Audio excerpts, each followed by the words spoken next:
संत ज्ञानेश्वर महाराजांच्या पादुकांना आज नीरास्नान सोहळा पार पडतोय। माऊलींची पालखी आज पुण्यातून सातारा जिल्ह्यामध्ये प्रवेश करते। महर्षी वाल्मिकी ऋषींच्या वाल्हे गावी मुक्कामी असलेल्या माऊलींच्या पालखीनं लोणंदच्या दिशेने प्रस्थान ठेवलंय। नीरामधील दत्त घाटावर माऊलींच्या पादुकांना आज स्नान घातलं गेलं। मुळात ही अनेक वर्षांची परंपरा आहे। या नीरास्नानाच्या परंपरेत कोळी बांधवांची खूप मोठी भूमिका आहे। पुणे, जेजुरी, वाल्हे असा प्रवास करत माऊलींची पालखी लोणंद गावी पोहोचते। त्याआधी नीरा स्नान घातलं जातं। दरम्यान कोळी समाज त्यांच्या होडीतून पालखीला नीरा नदीतून पुणे सोलापूर जिल्ह्यातील सीमा ओलांडून देतं। आषाढी वारीच्या एकूण मार्गांमध्ये संत ज्ञानेश्वर माऊलींच्या पादुकांना 3 वेळा स्नान घातलं जातं।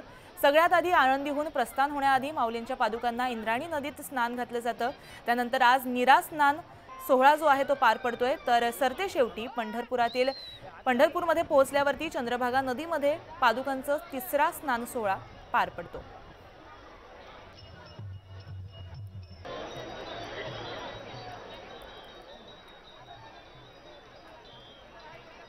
तर नीरा घाट परिसरातली आपण ही दृश्य पाहतोय। वैष्णवांचा मेळा इथे फुललेला आहे। माऊलींच्या पादुकांना स्नान घातलं गेलंय।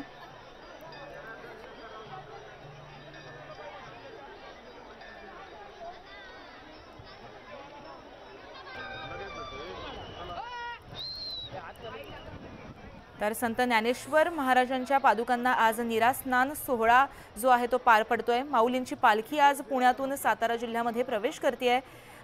महर्षी वाल्मिकी ऋषींच्या वाल्हे गावी ती मुक्कामी असलेल्या या पादुकांना आज स्नान घातलं गेले आणि आता लोणंदच्या दिशेने प्रस्थान ही पालखी ठेवणार आहे। नीरामधील दत्त घाटावरती माऊलींच्या पादुकांना आज नीरा स्नान घातलं जातंय। मुळात ही अनेक वर्षांची परंपरा आहे। या नीरा स्नानाच्या परंपरेत कोळी बांधवांची सुद्धा विशेष भूमिका असल्याचं कळतंय। पुणे, जेजुरी, वाल्हे असा प्रवास करत माऊलींची पालखी ही लोणंद गावी पोहोचते। त्याआधी नीरा स्नान घातलं जातं। दरम्यान कोळी समाज त्यांच्या होडीतून पालखीला नीरा नदीतून पुणे सोलापूर जिल्ह्याची सीमा ओलांडून देतं।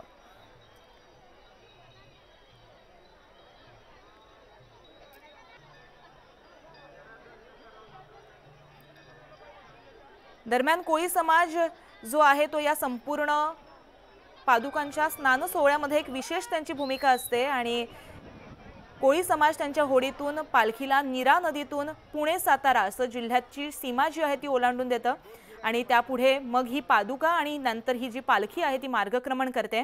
लोणंदमध्ये ही पालखी विसावणार आहे।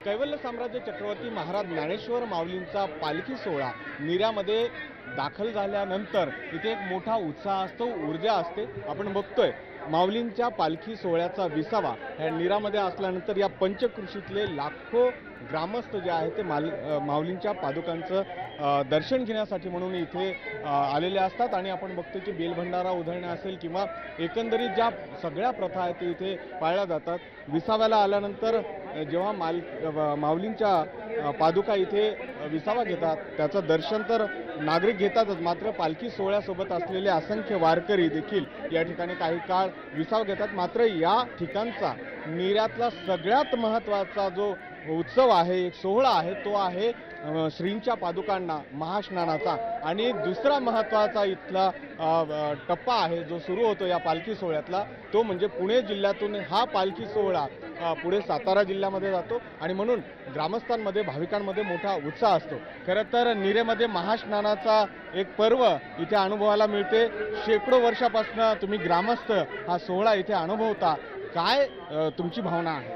सर्वप्रथम मी आमचं निरेकरांचं भाग्य मानतो की एवढा मोठा सोहळा की आमच्या नीरा गावातून जातो।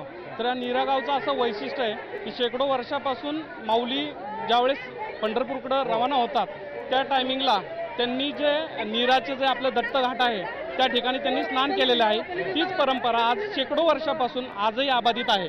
माऊलींचा पालखी सोहळा हा इथे विसाव्याला असतो नीरेमध्ये, तेव्हा भक्तांची अशी सगळी मांदियाळी इथे बघायला मिळते आणि अर्थातच केवळ माऊलींच्या पादुकांचं दर्शन घेण्यासाठी एक वेळ दर्शन घ्यावं, वर्षातनं आपल्या दारी देव येतात त्यांचं दर्शन घेण्यासाठी म्हणून इथे सगळे दरवर्षी न चुकता हजर असतात। अर्थात पोलीस प्रशासन असेल किंवा ग्रामस्थांचं प्रशासन असेल हे चोख बंदोबस्त ठेवतं आणि म्हणूनच या माऊलींचा पालखी सोहळा आणि त्यातली शिस्त आपल्याला अनुभवता येते। पुढे हा सगळा पालखी सोहळा जेव्हा निरास्नान माऊलींच्या पादुकाला महास्नान होतं तिकडे असतो आणि तिथून पुढे हा सगळा पालखी सोहळा सातारा जिल्ह्यामध्ये प्रवेश करतो, जो अत्यंत महत्त्वाचा टप्पा मानला जातो। हर्षद गोरकासह गोविंद वाकडे, न्यूज 18 लोकमत, नीरा।